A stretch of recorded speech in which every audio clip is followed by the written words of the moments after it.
घरों में बंद है और अयोध्या में दिनों रात वहां पर निर्माण कार्य चल रहा है। कितनी बड़ी बेईमानी, कितनी बड़ी हक तलफी क्यों चल रहा है? क्योंकि उनके मन में पाप है।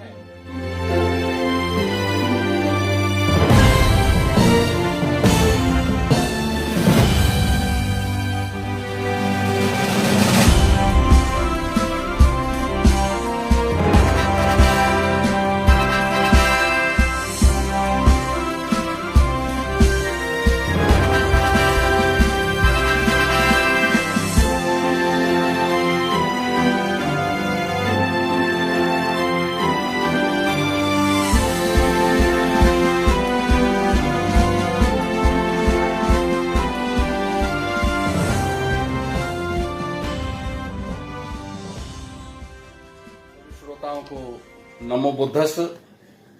आज हम आपको अयोध्या की पवित्र नगरी, जो बौद्ध विरासत उगल रही है, अयोध्या की पवित्र नगरी जो चीख चीख कर कह रही है कि मेरा संबंध भगवान तथागत सम्यक संबुद्ध से है। बड़ी ऊंची आवाज में अयोध्या नगरी आज कह रही है कि मेरा संबंध तो संसार के सबसे उत्कृष्ट सम्राट, चक्रवर्ती सम्राट अशोक के साथ है। आज कुछ पोस्ट हमने 21 तारीख की रात को देखी। भाई विनीत मौर्य जो साकेत अयोध्या निवासी हैं, तो रात के 2:30 बजे हमारी नींद हराम हो गई कि इस पर तुरंत प्रतिक्रिया की जानी चाहिए, नहीं तो देर हो जाएगी। तो रात के 2:30 बजे हमने 2 उनकी जो पोस्ट थी उन पर अपनी प्रतिक्रिया दी, और वो तो संक्षिप्त में थी, मगर बहुत सारे हमारे सारे भारतवर्ष के साथियों का, यहां तक कि कश्मीर, पंजाब, महाराष्ट्र, उड़ीसा, गुजरात, यहाँ दिल्ली के हमारे बहुत सारे मित्रों ने, हमारे शुभ चिंतकों ने, मार्गदर्शकों ने हमसे कहा कि आप अयोध्या पर एक वीडियो जरूर बना दें तो बहुत अच्छा होगा। तो आज हम आपको पहले तो ये बताएंगे कि ये अयोध्या का इतिहास है क्या। वास्तविक जो नगर है वो श्रावस्ती की साकेत नगरी है। साकेत 2 शब्दों से बना है, एक तो साय जिसको शाम कहते हैं, और केत कहते हैं केतन को, निकेतन को, यानी कि निकेतन का मतलब होता है घर, जहां व्यक्ति बसेरा करता है। तो शाम के समय जहां पर बसेरा डाला, यात्रा कर रहे हैं। विशाखा जब महाराजा से अनुमति लेकर, अपने पिता से अनुमति लेकर, जो श्रेष्ठी थे, वो भगवान बुद्ध के दर्शनों के लिए आती है, तो साकेत में आकर शाम हो जाती है, संध्या हो जाती है। तो वो वहां रुक जाती है और वहां रुकने के बाद फिर आगे निकलती है। ये संध्या का साकेत का पहला वर्णन है। साकेत में तोरणवत्थु के होने का भी प्रमाण मिलता है। तोरणवत्थु एक उद्यान था, बगीचा था। बौद्ध धर्म में बगीचों की बड़ी महिमा है, बड़ा महत्व है। तो उसमें महारानी खेमा जो भिक्खुनी बन चुकी थी, वो वह निवास कर रही थी।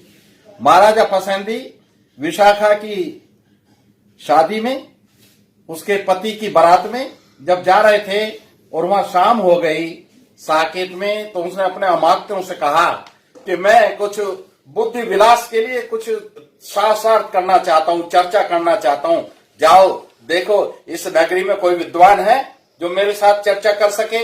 महाराजा पसंदी बड़े विवेक प्रिय थे, ज्ञान प्रिय थे और शास्त्रार्थ करने में रुचि लेते थे। उनके अमात्य नगर में गए, परिक्रमा कर लौटे और फिर बोले कि यहाँ पर एक तोरणवत्थु नाम का स्थान है। तोरणवत्थु का आपको वर्णन मिलेगा संयुक्त निकाय में। आप पीछे जाइए शब्दानुकरण में, और तोरणवत्थु में आप पहुंच जाएंगे। तो उन्होंने कहा कि यहाँ पर एक खेमा नाम की भिक्खुनी है। अब खेमा तो महाराजा पसंदी की रिश्तेदार थी, मगर क्योंकि उनको पता नहीं था कि वो यहां आकर रह रही हैं, इसलिए उन्होंने खेमा यानी कि बिंबिसार की पत्नी थी, और बाद में जब बुद्ध के प्रति समर्पित हो गई तो भिक्खुनी बन गई। तो वहां तोरणवत्थु में महाराजा पसंदी, कौशल राज पसंदी। बच्चों, पसंदी को परसंजित कभी गलती से भी मत कहना।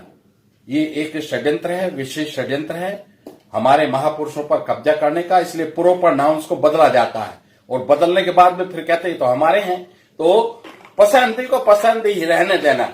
अभी हमने पसंदी पर एक किताब भी लिखी है, मांग मातंग जाति के आदि पुरुष महाराजा पसंदी। तो इस पसंदी में हमने तोरण वत्थु में भिक्खुनी खेमा के साथ कौशलराज पसंदी का जो शास्त्रार्थ हुआ वो किस विषय में हुआ? ये जो सृष्टि का निर्माण हुआ या इसका विकास हुआ, बाबा साहब ने इस विषय पर दी बुद्धानिज्म जो उनकी अंग्रेजी पुस्तक है, जिसे हम हिंदी में कहते हैं भगवान बुद्ध और उनका धम्म, इसमें भी विस्तार से चर्चा की है और निष्कर्ष ये निकाला है कि इसका निर्माण किसी ने नहीं किया। ये जो ऑटोमेटिज्म है, हर एक वस्तु का, हर एक पदार्थ का जो स्वाभाविक नैसर्गिक स्वभाव है, उसके कारण जो प्रक्रिया होती है, चाहे वो रासायनिक प्रक्रिया हो या कोई दूसरी प्रक्रिया हो, उसके परिणाम स्वरूप जो रूप परिवर्तित होता है वो इस सृष्टि के विकास में उत्तरदायी है। वो बड़ा सुंदर, बड़ा सारगर्भित, विज्ञान सम्मत ये जो अध्याय है, ये अयोध्या की पवित्र नगरी में भगवान बुद्ध के साथ, भगवान बुद्ध के शिष्यों में प्रसन्नजीत का नाम प्रमुखता से लिया जाता है, उनके साथ में चर्चा हुई है। आओ हम एक और विद्वान की चर्चा करते हैं।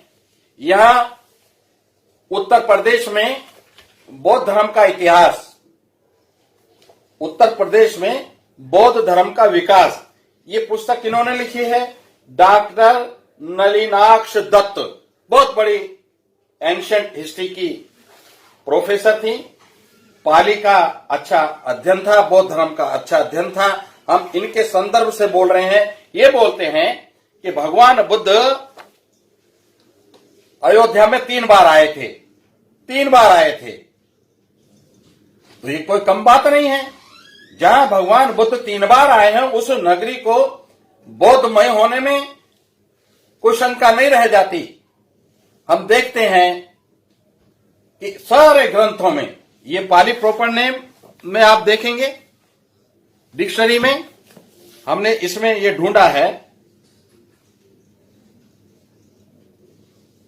अयोध्या, पाली में जो नाम है अयोध्या है, इन्होंने उसको अयोध्या बना दिया। इसमें भी लिखा है the city of the Ganges to visit the Buddha is city are recorded in the canon. Canon मतलब ये जो दंपत का विशाल साहित्य है। बुद्ध को नलिनाक्षी ने भी और इस प्रोफेसर जी पे मलाल शेखर ने भी, और ये हमारे जो त्रिपिटक के सब सूक्त हैं, इसमें भी भगवान बुद्ध को गंगा नदी के किनारे अयोध्या में 3 बार आते हुए दर्शाया गया है। अब बहुत सारे विद्वान कहते हैं कि गंगा तो इसमें बहती नहीं अयोध्या में, तो वो अयोध्या कहीं और होगी। ये एक प्रथम दृष्टया यही संदेह उत्पन्न होता है, मगर थोड़ा सा परिश्रम करें तो तथ्य सब हाथ में आ जाते हैं। परिश्रम क्या करना है कि अयोध्या में मेरी भाई विनीत मौर्य जी से भी कई बार बात हुई। हमारे मित्र हैं लल्लन प्रसाद अम्बेश, अयोध्या में रहते हैं। भास्कर जी हैं, उनसे कई बार मेरी चर्चा हुई, मैं खुद भी वहां गया। तो पता ये चला कि वहां पर एक नदी है, नागपुर में जैसे नाग नदी का हाल हो गया ना, सुकड़ के छोटा सा नाला बन गया, बिल्कुल ऐसी ही एक नदी अयोध्या में, उसका नाम है तिलोदकी गंगा। तिलोदकी वो जैसा कि बताते हैं कि 2 चीजों का मिश्रण है, उसमें तेल बह के आता है कहीं से, तेल की उसमें सुगंध रहती है। तिलोदकी तेल और उदक यानी कि जल, तो वो तिलोदकी गंगा नाले के रूप में आज भी मौजूद है। मगर बुद्ध के समय में वो पूरी गंगा रही होगी, पूरे आकार में रही होगी, पूरे शक्ति के साथ बहती होगी। ऐसा हो नहीं सकता कि वहां गंगा होना और हर जगह अयोध्या भी लिखा हो, गंगा भी लिखा हो। तो आज हमारी इस शंका का भी समाधान हुआ कि भगवान बुद्ध जब वहां गए हैं अयोध्या में, तो वहां पर गंगा नदी मौजूद थी, जिसको आज हम तिलोदकी गंगा के नाम से जानते हैं। एक और इतिहास बताया जाता है अयोध्या। अयोध्या कहते हैं कि बगैर युद्ध के जिस नगरी को अपने हस्तगत किया, अपने कब्जे में किया बगैर युद्ध के, वो अयोध्या। इस संसार का सबसे बड़ा झूठ, इससे बड़ा झूठ कोई हो नहीं सकता। एक नदी वहां जो बहती है, अयोध्या जिसके किनारे बसी है, उसका नाम है गंडक। गंगा, गंडक, ये मिलते जुलते नाम है। उस गंडक नदी का भी गंगा नदी से कोई रिश्ता रहा होगा। वो जो गंडक नदी है, अयोध्या से पहले गंडक है, और अयोध्या के समाप्त होते ही फिर वो गंडक हो जाती है। अयोध्या में उसका नाम है सरयू। ये बड़ी महत्वपूर्ण जानकारी, आपको इसको नोट करना चाहिए। सरयू नाम क्यों पड़ा? सरयू नाम इसलिए पड़ा कि जब इस अयोध्या नगरी पर कब्जा किया, किसने किया? पुष्यमित्र शुंग ने। जब मगध राज बृहदरथ मौर्य की कमर में खज्जर घोंप कर हत्या कर दी, तो उन्होंने अपना जो राज्य स्थापित किया वो कहां किया? वो अयोध्या को अपनी राजधानी बना के किया। तो साथियों, जब वहां कत्लो गारत हुआ अयोध्या में, भिक्षुओं के, उपासकों के, उपासिकाओं के, विद्वानों के, कलाकारों के, मूर्तिकारों के, संगीतकारों के सर काटे गए। उस सर काटने के कारण उस सरयू नदी का पानी लाल हो गया, खून जैसा हो गया, और उस गंडक नदी का नाम जनता में सरयू नदी, बड़े गर्व के साथ कि हमने यहां इतने सर काट के डाले थे।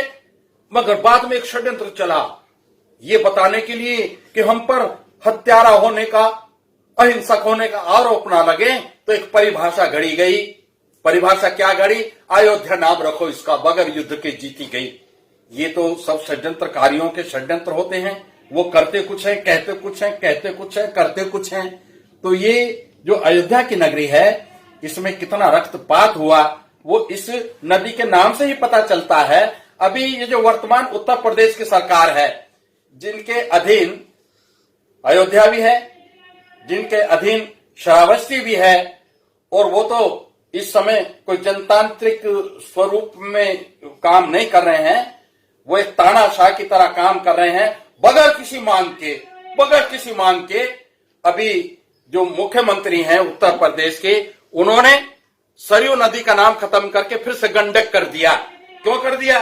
क्योंकि उनको पता था ये सरयू नाम के सहारे ये हमारी अहिंसक आक्रमण जो हमारे पुरखों ने किए बौद्धों के ऊपर, ये वहां तक पहुंच जाएंगे। इसलिए आओ इस शब्द की जड़ में तेजाब डालते हैं। तेजाब क्या डाला?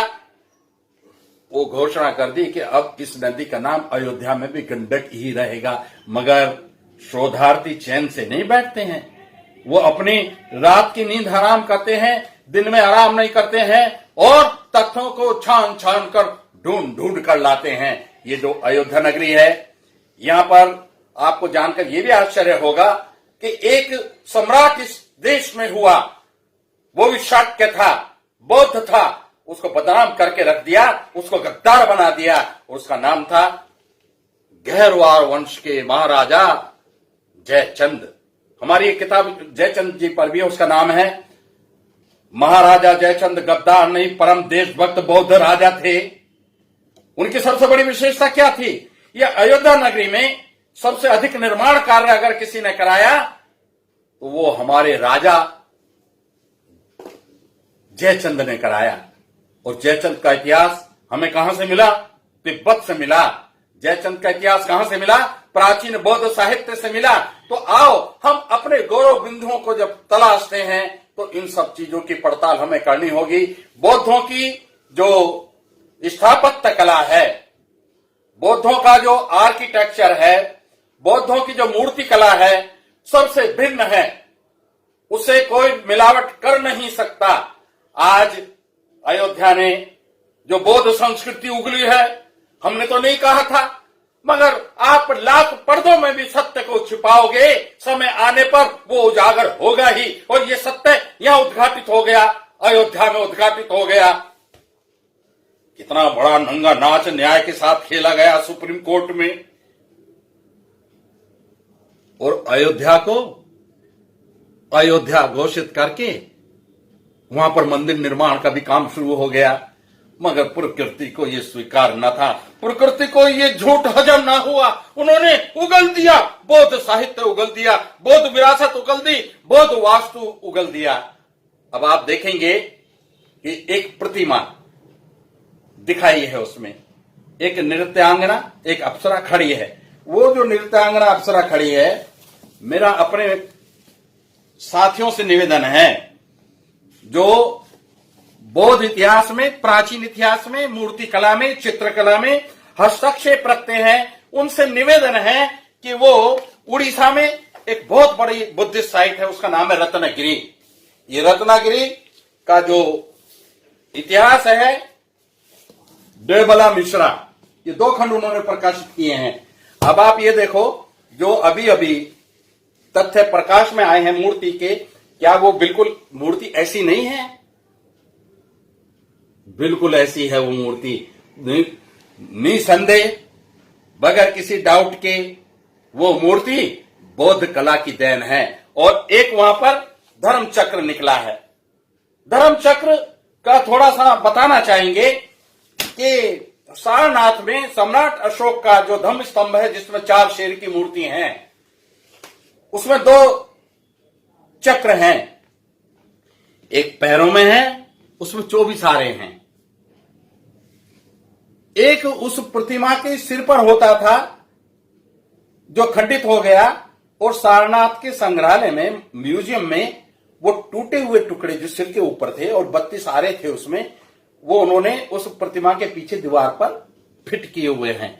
और जो हिस्से उसके गायब हैं, उनको पेंटिंग करके पूरा करके 32 आरों वाला एक धर्म चक्र बना दिया। 24 आरों वाला धर्म चक्र है, यानी कि प्रत्यक्ष समुत्पात की 12 कड़ी अनुलोम और 12 कड़ी प्रतिलोम होती हैं, उनको मिला करके जो 24 आरे वाला धर्म चक्र बनता है, वो धम्म का पर्याय है, इसलिए उसका नाम धम्म चक्र है। मगर 4 शेरों की मूर्ति के ऊपर जो 32 आरों वाला एक धर्म चक्र होता था, उसको हम बुद्ध चक्र कहते हैं। उसका मतलब यह है, वो जो 32 आरे हैं, भगवान बुद्ध के जो कायिक 32 महापुरुष लक्षण के उनके शरीर में थे, वो मूर्तिकारों ने, उस समय के मूर्तिकारों ने उसी के आधार पर 32 महापुरुष लक्षणों के आधार पर 32 आरों वाला चक्र बना दिया। ये 2 चक्र हमने आपको बताए। एक चक्र होता है जिसमें 8 आरे होते हैं। वो 8 आरे का मतलब क्या है? 8 आरे का मतलब है अष्टांगिक मार्ग। आप देखेंगे कि 16 आरों के भी चक्र होते हैं। 3 शरण, 5 शेल, 8 अष्टांगिक मार्ग, 3, 5, 8, 8 और 8 16, वो 16 का है। और एक बात और देख लें, ये जो कमल का फूल 4 शेर की मूर्तियों के नीचे है, उसमें भी 16 पंखुड़ियां नीचे को लटकी हुई हैं। तो एक धर्म चक्र होता है 29 का। 29 का क्या है? 29 का महत्व यह है कि सिद्धार्थ ने, बोधिसत्व सिद्धार्थ ने जब अपना घर त्याग किया था, अपना परिवार का त्याग किया था, अपनी नगरी का त्याग किया था, अपने खजाने का त्याग किया था, परिवारजनों का त्याग किया था और महावीर निष्क्रमण करके गए थे, वो 29 साल की अवस्था में थे। उनकी उम्र 29 साल की थी, इसलिए वो 29 साल की उम्र में ग्रह त्याग किया। काहे के लिए किया? लोक कल्याण के लिए किया। इसलिए बड़ी महत्वपूर्ण घटना थी। मूर्तिकारों ने 29 आरों वाला जो धर्म चक्र बनाया, ये धर्म चक्र जो अयोध्या में से निकला है, अयोध्या में से जो अपने आप हमने नहीं निकाला, अपने आप जो निकला है, उस धर्म चक्र को इस चीज का भी डर नहीं था कि इस देश में तो बौद्ध संस्कृति के विरोधियों की सरकार है। मगर नहीं, जब सत्य प्रकट होता है तो भय को भी चीर कर प्रकट होता है। ये जो हमारी विरासत में अयोध्या में, ये इस बात का ज्वलंत प्रमाण है। एक और देखेंगे आप कि वो जो 29 आर्य धर्म चक्र के हैं, उनके बीच में 13 पंखुड़ियों वाला कमल का फूल है। साथियों, संयुक्त निकाय में फेण कहते हैं। ये जो पानी में झाग होता है ना, समुद्र में जो झाग होता है, उसको फेण कहते हैं। उसका शाब्दिक अर्थ बताया मैंने। तो आप फेण सूत्र में क्या 381 पेज पर इसके लास्ट में इसका अध्याय का सार बताते हुए बुद्ध कह रहे हैं भिक्खुओं को, भिक्खुओं जैसे उत्पल, उत्पल कमल के फूल को कहते हैं ना, या पुंडरीक सफेद रंग के कमल के फूल को कहते हैं, या पद्म वो भी उसी को कहते हैं। पानी में पैदा होता है और पानी में ही बढ़ता है। जो भी पानी से वह अलग अनुपलिप्त रहता, अनुपलिप्त मतलब बगैर पानी में लिप्त, कीचड़ में रहता है मगर उसमें लिप्त नहीं रहता, उसमें संता नहीं है। पानी की बूंद भी डालोगे उस पर गोल मोती की तरह रखी रहेगी, उससे लिप्त नहीं होगी, उसमें लगेगी नहीं। बिको इसी तरह बुद्ध संसार में रहकर भी संसार की जीत संसार से अनुलिप्त रहते हैं, संसार में रहते हुए भी संसार से अलिप्त रहते हैं। जिस प्रकार से कमल के फूल पर या कमल के पत्ते पर पानी की बूंद गिर जाए तो वो एक रूप में एक छोटे से मोती के रूप में उसमें लगी रहती है। ये भगवान बुद्ध का कमल के फूल पर जो जगह जगह प्रतिमाएं मिलती हैं, उसका कारण यही है कि चित्रकारों ने कमल के फूल को और भगवान बुद्ध को एकाकार करके, इतने बड़े फूल नहीं होते थे कि भगवान बुद्ध उस पर बैठ जाएं, या भगवान बुद्ध इतने छोटे नहीं होते थे कमल के फूल पर बैठ जाएं, मगर ये एक उपमाएं हैं जो भगवान बुद्ध की विशेषताओं को परिभाषित करने के लिए जनता के बीच में प्रचारित की गई। भगवान बुद्ध की महिमा, उनकी महानता, उनकी सर्वज्ञता को प्रकाशित करने के लिए इन उपमाओं को प्रचारित किया गया। तो ये जो उपमा है और ये जो धर्म चक्र मिला है 29 आरों वाला, उसके बीच में जो 13 पंखुड़ियों वाला कमल है, तो कमल का अर्थ हमने आपको बता दिया क्या है। अब वो 13 क्या है, 13 का 10 पारमिताएं, जब तक पारमिताएं पूरी नहीं होंगी बुद्ध को प्राप्ति की ओर नहीं बढ़ा जाएगा। और 3 शरण, जब आप बौद्ध धर्म में आते हैं और 3 शरण आपने ग्रहण नहीं की तो आपका बौद्ध बनना अपूर्ण रहता है। इन तीनों चीजों का बड़ा महत्व है। 10 को और 3 को जोड़ेंगे तो तुरंत आपके 13 की संख्या हाथ लग जाती है। वो 13 की संख्या का ही वो कमल का फूल है। अब हम देखते हैं वहां पर एक इतना बड़ा अष्टकोणीय पत्थर निकला है। अकल के दुश्मन उसको कह रहे हैं कि शिवलिंग है। शिवलिंग है बगैर योनि का। जहां भी शिवलिंग होता है वहां योनि होती है, बगैर योनि का कोई लिंग बनाए हुए पत्थर के, वो भी गोल है, आकार छोटा है या बड़ा है। और शिवलिंग का जो आविष्कार हुआ वो इसलिए हुआ कि बौद्धों के जो चैत्य थे, मनोती स्तूप थे, उन पर आसानी से कब्जा किया जा सकता था। उनको थोड़ा सा घिसो, वो शिवलिंग जैसा बन गया, और नीचे दूसरे पत्थर की ला करके योनि लगा दो। अब जो महाकाल उज्जैन का मंदिर है ना, वहां का जो वो शिवलिंग है उसके नीचे योनि काय की है, पीतल की है। इसका मतलब मामला गड़बड़ है। और वहां होता क्या है, जो महाकाल मंदिर में दर्शन करने जाते हैं ना, उनको धक्के दे देकर बाहर भगाया जाता है। कारण क्या है कि कहीं इनको सोचने समझने की फुर्सत ना मिल जाए, ये देख ना लें कि भाई हमने क्या गड़बड़ी की है। तो ये जो वहां पर एक पत्थर निकला है अष्टकोणीय, 8 का तो मैंने बताया बड़ा महत्व है बौद्ध धर्म में, क्योंकि अष्टांगिक मार्ग, जिसको दुख मुक्ति का मार्ग भी कहते हैं, मध्यम प्रतिपदा जो कहते हैं, वो 8 कोणों का होता है। तो ये हमारा मनोती स्तूप है। और वो जो पत्थर मिले हैं वो बिल्कुल वैसे ही मिले हैं जैसे अभी अभी संकिसा में मिले हैं। संकिसा में भी अपने आप वो विरासत उफन कर बाहर आई और आ रही है। अभी वहां के जो योग्य भिक्खु धर्मपाल जी हैं, हमारे श्रद्धा के आधार महंत उपनंद जी हैं, उन्होंने एक नदी के किनारे और एक नई विरासत और ढूंढ ली है। ये सिलसिला चल पड़ा है। प्रकृति अब स्वयं खुद चाहती है कि बुद्ध की संस्कृति, जो मानव कल्याण की सबसे महत्वपूर्ण संस्कृति है, जो जन जन के कल्याण की गारंटी देती है, वो पुनर्स्थापित होनी चाहिए। हमें तो ये जो प्राकृतिक रूप से चीजें प्रकट हो रही हैं, उनको देख करके ऐसा ही लगता है। तो ये जो लंबे लंबे पत्थर मिले हैं, इनको टेक्निकल भाषा में, जो बुद्धिस्ट आर्ट है उसकी भाषा में, इनको रेलिंग बोलते हैं। रेलिंग क्या होता है, जो किसी चीज की सुरक्षा के लिए चारों तरफ एक 4 दीवारी बनाई जाती है ना, जैसे सांची के स्तूप में बनी हुई है, जैसे भरूच के स्तूप में होती थी, जैसी आज भी महाबोधि महाविहार का जो मुख्य विहार है, उसकी चारों तरफ कुछ दूर तक है, कुछ दूर तक नहीं है, वो एक रेलिंग बनी हुई है। वो रेलिंग में पिलर, क्योंकि पहले लकड़ी का काम होता था, मगर लकड़ी की जगह जब पत्थर का काम होने लगा तो उसकी पद्धति बनाने की वही लकड़ी जैसी रही।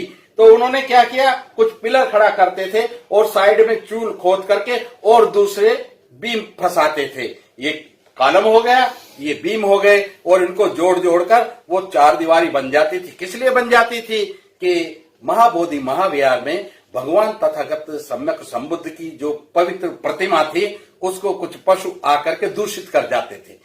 जब जैसे गर्मी पड़ रही है, नील गाय भागी भागी आई और वो जो गर्भगृह है महाबोधि महाविहार का, वहां अंदर बैठ करके ठंड, आज भी बड़ी ठंड रहती है। वहां की विशेषता है, आप गर्मी के मौसम में जाओगे तो आपको ठंड महसूस होगी और सर्दी के मौसम में जाओगे तो सर्दी महसूस नहीं होगी। तो वो जानवर वहां बैठते थे और जब वहां बैठते थे तो वो गंदा भी करते थे। तो सम्राट अशोक ने इस प्रकार के अनापेक्षित पशुओं की एंट्री को बैन करने के लिए चारों तरफ एक रेलिंग खड़ी कर दी, उसको हिंदी में वेदिका कहते हैं। वो चारों तरफ लगा दी और एक दरवाजा खोल दिया।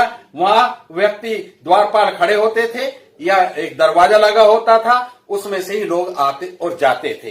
तो ये जहां भी हैं, ये रेलिंग जिस तरीके के पत्थर लंबे लंबे मिले हैं उनमें वो अनकम्प्लीट हैं, वो कुछ निर्माण होने जा रहा था। उनमें चूल के निशान बने हुए हैं मगर चूल खुद ही नहीं है। मगर हाँ, पूरा नक्शा देखकर पता चलता है कि किसी बहुत बड़े महान स्तूप के बनने की तैयारी थी, कोई महाविहार बनने की तैयारी थी। ऑलरेडी वहां कई विहार थे मगर और भी बनने की तैयारी थी। तो साथियों, ये जितनी भी चीजें वहां से प्राप्त हुई हैं उनको हमें उपेक्षा नहीं करनी है। अभी एक चीज हमने वहां और देखी है, ये एक आमलक, अमरख होती है ना जिसको स्टार फ्रूट कहते हैं, खट्टा होता है, उसके चारों तरफ कंगूरे होते हैं। तो ये आमलक है। इसको कहीं कहीं लिखा है कि जो शीर्ष है, बुर्जी है विहार की, वहां लगाया जाता है। मगर अमरावती में, ये अमरावती में मिला है, सिमिलर है, उसी तरीके के कंगूरे बने हुए हैं, ये अलग तरीके का है। मगर अमरावती में हमने देखा कंगूरेदार यहां पर स्टैंड के तौर पर इस्तेमाल हुआ है। ये ठोस धरातल पर रेलिंग खड़ी की गई है और उसका बेस इस प्रकार के पत्थर से बना गया है जैसा कि यहां मिला है। अभी हम पिछले दिनों लालगंज गए थे, आजमगढ़ में लालगंज हम गए थे और लालगंज में हमने क्या देखा कि वहां भी ये पत्थर है, पड़ा है, बेगोरा पड़ा है, खुले में पड़ा है। वहां जो हमारे मित्र हैं दिवाकर बौद्ध जी, उनकी मदद से हम वहां तक पहुंचे और उसका हमने फिल्मांकन किया, उसकी वीडियो भी बनाई। तो ये जो सब चीजें मिल रही हैं, ये they are duly supported by the Buddhist literature, Buddhist art prevailed in other sites. तो आज हमने जो कुछ भी जाना वो ऐसे ही नहीं जाना, जो वहां पर एक और देखेंगे, ये जो चक्र मिला है 29 और 13 का, इस तरीके का बहुत सारा काम अजंता की गुफाओं में। मैं कितनी किताबें आपको दिखाऊं। एक ये किताब है द आर्ट ऑफ इंडिया, जो कभी आर्कियोलॉजी के डायरेक्टर जनरल होते थे, उनकी ये लिखी हुई किताब है। इसमें उस तरीके के चित्र भरे पड़े हैं जिसमें क्या कहते हैं, ornamentally very rich round designs, gold design, उनमें कमल के फूल बने हैं, कहीं कमल के फूल नहीं बने हैं तो कोई दंपति बनी है, बुद्ध का सिर बना है या किसी द्वारपाल का सिर बना है या नृत्यांगनाएं बनी हैं। तो ये सारी की सारी चीजें सिद्ध करती हैं कि अयोध्या बौद्धों की है, 100% बौद्धों की है। और अगर ये बौद्धों की ना होती तो इसको षड्यंत्रपूर्ण तरीके से हथियाने का काम ना होता। सारा देश लॉकडाउन में अपने घरों में बंद है और अयोध्या में दिनों रात वहां पर निर्माण कार्य चल रहा है। कितनी बड़ी बेईमानी, कितनी बड़ी हक तलफी क्यों चल रहा है? क्योंकि उनके मन में पाप है, उनके मन में चोरी करने का अपराध बोध है, इसलिए वो चोरी चोरी ये सारे काम कर रहे हैं। करो तुम चोरी चोरी काम। ये पृथ्वी, जब कहते ना इस देश की धरती सोना उगले उगले हीरे मोती, उगल दिए ना हीरे मोती। बौद्धों की विरासत जमीन ने अपने आप उगली है। जिनको ये कमजोर समझते हैं, जिन लोगों को, जिन बौद्धों को कमजोर समझते हैं, आज पृथ्वी भी उनके समर्थन में सामने आकर खड़ी हो गई है। और जो विरासत ये दबा रहे थे वो अपने आप प्रकट हो गई है। कुछ दिन पहले एक हिंदुस्तान टाइम्स के अंग्रेजी में आया था कि निर्माण कार्य के दौरान एक टीला बीच में आ रहा है। वो एक खबर आई थी। हमें ऐसा लगता है उस टीले को ही इन्होंने खोद दिया और ये सारी बौद्ध विरासत सामने आ गई। जब अटल बिहारी वाजपेयी जी का जमाना था और उस समय कुछ निर्माण कार्य उनका चल रहा था, तो एक चबूतरा बीच में आ गया। ये अखबारों की बता रहा हूं, अखबारों में बता रहा हूं का मतलब समझ लेना। अखबारों में जो आता है वो बहुत ज्यादा छन कर आता है। अयोध्या की भी जो ये प्रतिमाएं आई हैं बहुत कम करके दिखाई होंगी। सारी की सारी दिखाते तो सारी पोल खुल जाती। तो साथियों, उस वक्त क्या हुआ, आडवाणी और अटल जी का जमाना था। उन्होंने कहा इसको छेड़ना मत, इसको ऐसे ही पाट दो, और वो पाट दी गई। हमारा आज ये कहना है 2020 में हम बात कर रहे हैं, उस स्थान को चिन्हित करो और उसको दोबारा उसका उत्खनन करो और उसके नीचे क्या दबा पड़ा है दुनिया को देखने दो। आज इस देश के शासकों पर हमारा भरोसा नहीं है। हम चोरों के हाथों मोर नहीं मरवाना चाहते, इसलिए हमने निवेदन किया था अपनी पोस्ट में 21 तारीख की रात को, यानी कि 22 तारीख की सुबह 2:30 बजे। वो क्या निवेदन किया था कि निष्पक्ष खुदाई होनी चाहिए, निष्पक्ष पुरातात्विक उत्खनन होना चाहिए, मगर भारत की सरकार के माध्यम से नहीं, यूनेस्को के माध्यम से होना चाहिए। हमारी अटल मान्यता है कि जिस दिन यूनेस्को यहां आकर फावड़ा मारेगी उस दिन दूध का दूध और पानी का पानी हो जाएगा। बुद्ध, साक्षात बुद्ध और साक्षात सम्राट अशोक प्रकट हो जाएंगे। आज वहां पर हम देखकर आए हैं, एक जगह सम्राट अशोक का बहुत बड़ा स्तंभ एक कब्र में दबा हुआ है। उसे 20 फुटी कब्र कहते हैं। इतना बड़ा तो आदमी होता नहीं। वो जो सम्राट अशोक का वहां स्तंभ था, जिसका चीनी यात्रियों ने वर्णन किया था, उसको दबा करके उसको एक कब्र का रूप दे दिया गया है। साथियों, ये जो बाबरी मस्जिद तोड़ी गई थी उसको भी समझ लो, वो इसलिए नहीं तोड़ी गई थी, वो मस्जिद थी, तोड़ी वो इसलिए गई थी कि वहां पर उसके बुद्ध विहार होने के स्पष्ट प्रमाण थे। किसी भी दुनिया की किसी भी मस्जिद का नाम किसी व्यक्ति के नाम पर नहीं होता।